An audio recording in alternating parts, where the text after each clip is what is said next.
Hi, this is Shell of Shell's Creations. Today I want to show you a way that you can stretch your stash. We're going to talk about alphas today in a way that you can get more from your alphas. The alpha that I'm working with today comes from any of the military kits Rolling Along, Wild Blue Yonder, and Anchors Away. They all have the same alpha, but the main characteristics of this alpha is that it is black and white, or really dark gray and white. This same method will work on other alphas that I'll show you near the end of the video. The other products that I'm using in this tutorial are from the Gnome Sweet Gnome kit. We're going to use a couple of the patterned papers.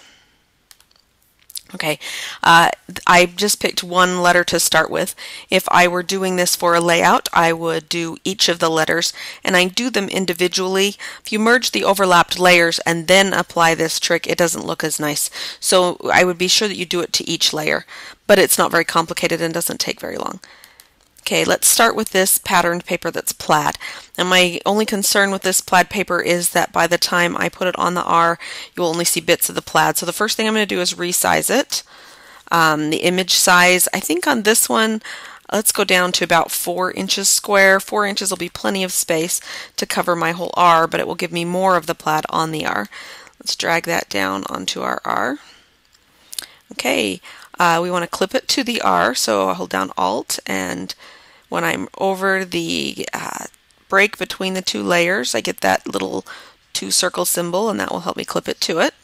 Okay, now right here in the blending modes, right above that layer, we're going to change the blending mode. Since this alpha is black with white lines, I'm going to go ahead and choose Lighten.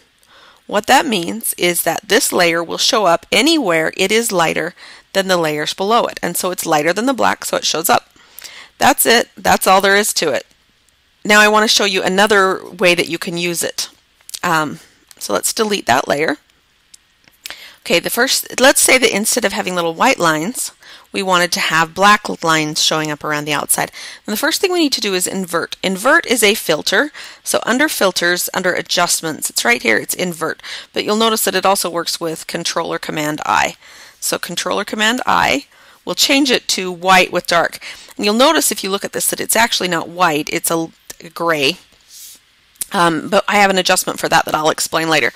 This time let's use this plaid paper. Again, we want to resize it so more of the plaid shows. This time let's go down to 6 inches square. Drag that on top of our letter. Again, we want to hold down Alt and clip the two together.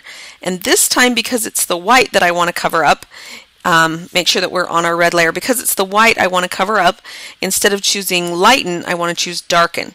What that means is everything on this layer that's darker than the white below it will show up. Now, that can sometimes cause you a problem. These little lines right here are what I'm seeing is the gray underneath, and so here's the fix it method for that. You can also see, if you look closely, you can see the darker gray right around these edges. So what we need to do is kind of fix that. Let's hide this layer for just a minute and make sure that you have the layer selected, which is the alpha, and open your levels dialog box. That's Command or Control L, and slide your sliders to the middle until what you get is pure black and pure white. This is particularly useful if you are using an alpha that does not start out as black and white. That will make sure that it works best. Let me show you some other alphas that this works for. The original one that I talked about works well with the basic black alpha.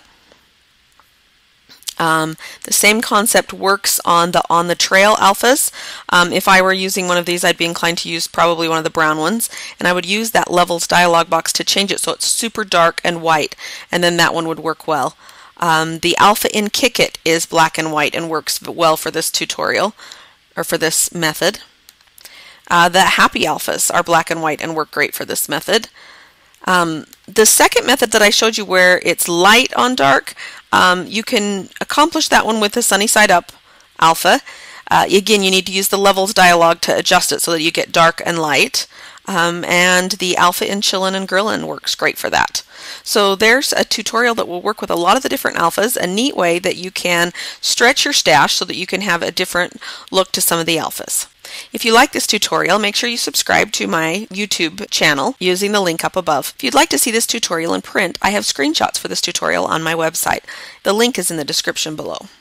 If you'd like to receive a scrapping tip each week in your inbox, be sure to subscribe to my newsletter. The link is in the description below. Thanks. See you next time.